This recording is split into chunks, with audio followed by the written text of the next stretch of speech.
Thank you so much for joining us this afternoon. Welcome to everyone. So today is a very special day for Hope and then also for Zoila and the team. So a hearty congratulations on this, and thank you also for joining us here. So today's event, language is going to be in English, but because it's a multilingual celebration, you'll hear all kinds of languages. So we might throw in some Spanish, some Finnish, Igbo, right? You know, here and there. So my name is Sarah Mawaru. I am going to be your MC and also be the interviewer for today's event. I'm a business development consultant, and I also happen to serve as the chairperson for the Finnish African Society. So the Finnish African Society is an NGO established in 1964, very old, and what we do, have been doing is trying to bridge the gap between Africa and Finland. So fast forward to modern day, we are promoting African literature, arts, anything culture. So one of our projects that we work on is the Fala project that Hope had also worked on some years back. So we do a book exhibition in Audi Library where we showcase diverse books, multilingual books. And then we also have a Fala network which is funded by Moni Heli, which is supporting the likes of Hope. So we're really happy to also have Hope as one of our members and to also support him. Yes. So, I know some people in the audience already know you, but you know, just for familiarity sakes, and then you know, wherever the video might end in the universe, just reintroduce yourself, and then we'll dive into your questions. Thank you, Sarah, and thank you to each and every one of you that's made time to be here. It means a lot. Thank you for your support.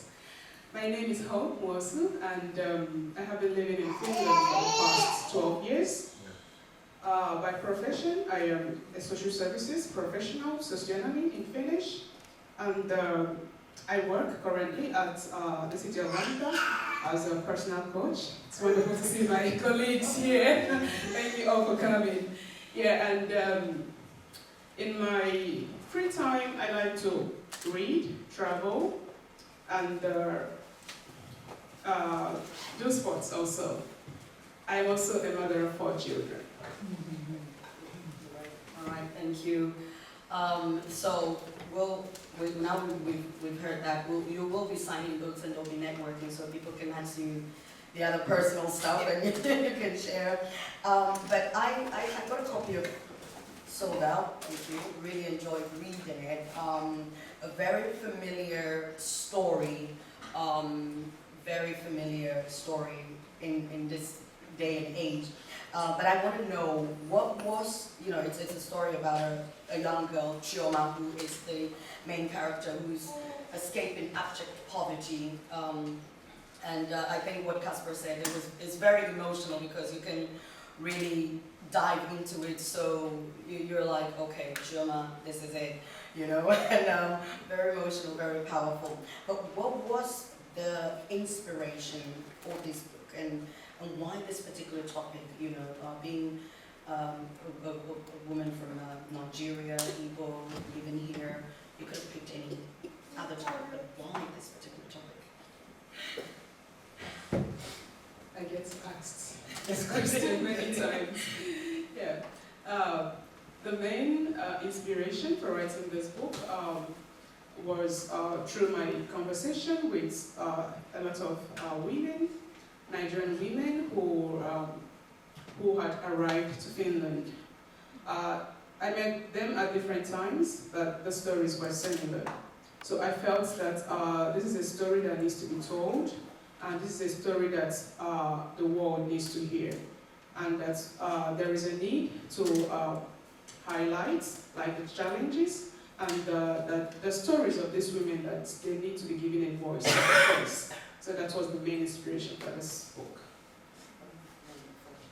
Thank you so much for that, and you should all grab a copy because it's sort of finding your voice, and I think Chioma is on that journey, but really good to hear.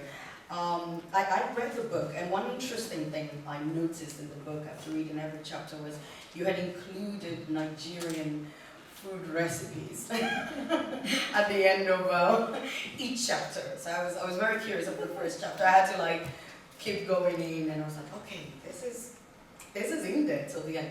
Was there a reason? Like, what was that about? Was that from the editorial team or StoryMondo? What was that about? I'm curious. The food recipes were already there even before I sent the manuscript the first time to StoryMondo, so it's not from the editorial team. The essence of the food recipes was to give the readers also like a cultural perspective also to the book.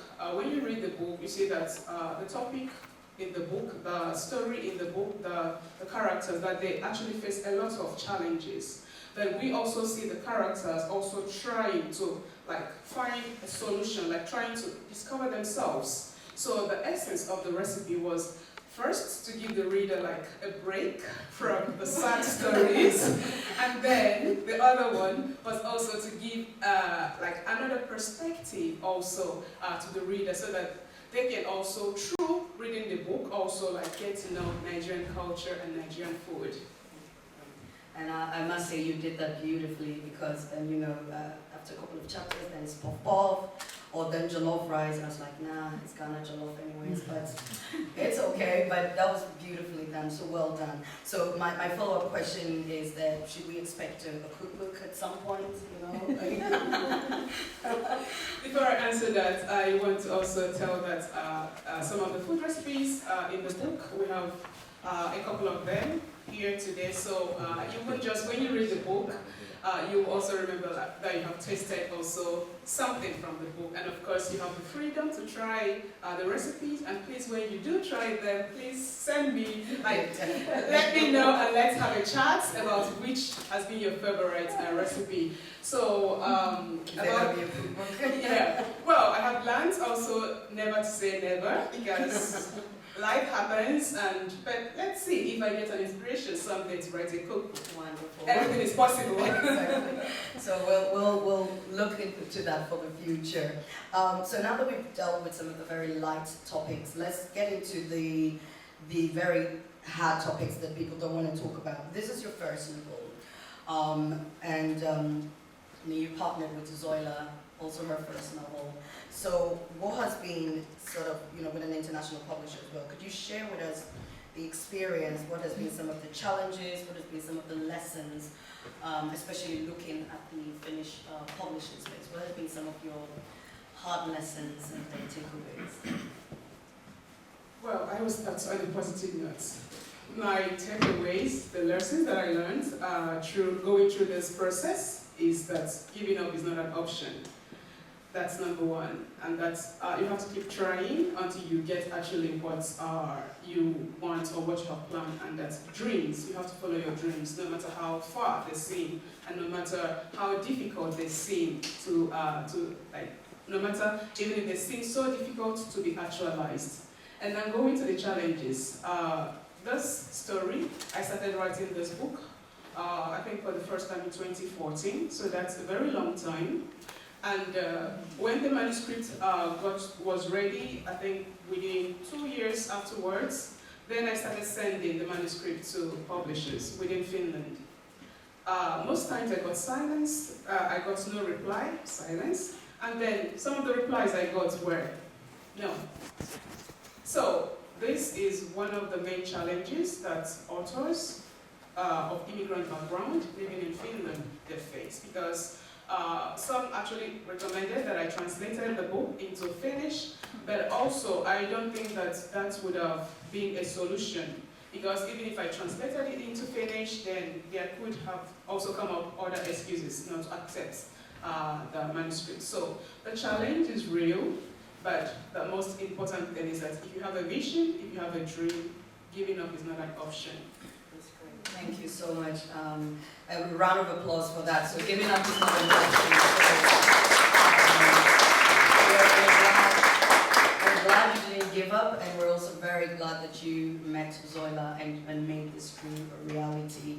I know that for Fala, most of the comments or the complaints we've had also from other migrant authors has been they had to go abroad to go and publish their books and things like that. So I'm happy that this is also coming to light. We did get a bonus question from Amado about, why did you use writing as a method to sort of express yourself, as a method of expression, and how has that evolved over the years? So before you moved to Finland, and then when you were in Nigeria. So as a writer, why writing as the medium of expression, and have you seen any changes before and then during your stay in Finland? When I was in Nigeria, the last time I was in Nigeria, I had just graduated from the university with a degree in English and literature, and I knew already that I wanted to write even before graduation. But of course, the opportunity didn't come immediately when I was in Nigeria because a lot of other things happened. I got a family and we moved shortly afterwards. But it has always been in my mind that I want to write. And then already I started writing short stories. Some of them got lost along the way during the travels and during moving from one place to another. But it remained, I kept it as a dream that I want to write. And then when the opportunity came, when I got an inspiration to tell a story, I seized the opportunity and I was sure that I want to use writing to express myself, to also give a voice to those who don't have a voice. So it's not just about self-expression, it's also speaking for those who that their stories might never get anywhere if nobody pushes the stories, if nobody tells about the stories. So writing for me has been a very important tool for expression, but also it has been also a tool for me to be an activist, if you want to put it that way. That's really good to know. Thank you so much for that. And I think you captured that perfectly in Sold Out, with how you really lay out your stories and then the other characters as well. So kudos to you and well done for sticking to the dream. What would be the one message you want to, as an author, send to people regarding Sold Out? I know when I read it, so many things were going through my mind and so many potential things that could happen. But what is that one message that you want your readers to take away when they read Sold Out? I have so many messages. I will stick to one. Yeah. You asked for one, so I will give exactly one. When you read Sold Out, when you read it, even without me giving this one takeaway, you will also get a lot of takeaway from the book. My own takeaway, one, is that giving up is not an option, and that it is still possible, to start all over again. No matter what experiences a person has had, no matter the disappointment, no matter the failure, no matter the setback, it is still possible to pick up from where you failed and then try to rise again. That is a very wonderful message. So I think we're having this, giving up is definitely not an option, and I think we see that clearly in your story as well. So definitely grab a copy and dive into that. So just one final question before you read an excerpt from the book. This is your first published novel, so I want to know. Now I'm pushing for more work for you and Zoila. So should we be expecting more from you? What is it like? Yeah. I definitely expect more books from me and from my publisher as well. Zoila already told about a possible translation into Finnish and perhaps Spanish. And there are also other good plans, other great plans for the future. So there will definitely be more. This is the first, but it won't be the last. Wonderful, wonderful. So we will please. Yes. I will read a short excerpt from the book. It's on page 37. Chioma was more determined than ever to succeed. The risks and uncertainties notwithstanding. As the overloaded bus jumped one pothole after another, Chioma thought of how beautiful her life would be when she eventually arrived in Europe. What will I do with my first salary? She dreamed. I could send part of it to Mama so she can pay my sister's school fees. It will soon be time to pay another installment, and I know she has no money. Then I will use the remaining money to buy good food, the type that actors eat in home movies, Oyibo food. That is, if I can chew raw vegetables and have cooked meat. I heard it's the secret behind their shiny, smooth, and younger-looking skins. I will need such smooth and shiny skin before visiting home. She smiled in her sleep. Hallucination got the better part of her, and she didn't know when the bus reached its last stop. It scratched to a halt, and the passengers began to alight. They pushed and shoved, each wanting to get off before the other. She quietly waited for those in a hurry to get down before she calmly stepped down. She headed in the direction of an improvised shop where a young girl about her age sold fresh peanuts. She took a handful of the nuts to taste. The younger seller was offended and asked her to put it down and only take one to taste.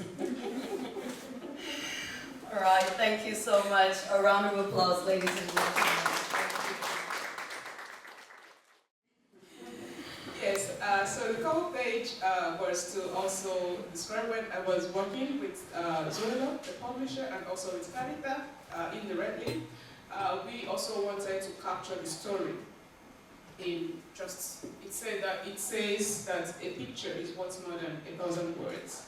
So the idea was also to capture like the story in the book on the cover page, such that when you see the cover page, then you would get an idea of what the book is about. And for the young young girl who is there, if you have read the book, you will be able to guess who that is. That's the main character, Chioma, who is actually like whose story you will get to read. And then why SoldOut? SoldOut as a title, from the beginning, immediately the idea, the inspiration to write the book came. The first idea that came to my mind was SoldOut. And then along the line, throughout editing and re-editing and on editing, throughout the process, this same title was the strongest because it captures also the story of the whole book. The story is about a young girl who was actually betrayed, sold out in her own country. And as well, when she eventually arrived in Europe, she was also betrayed and sold out. So it made it natural, like for the title of the book to be sold out because it captures the essence of the story. Salud. Salud. Long life. What about people? How do you say that? Indeo. Ndeo. Well, how do you say that in Igbo again? Ndeo. Indeo. Ndeo. Indeo, yes. Right. Long So life. cheers and congratulations. All right. Thank you so much.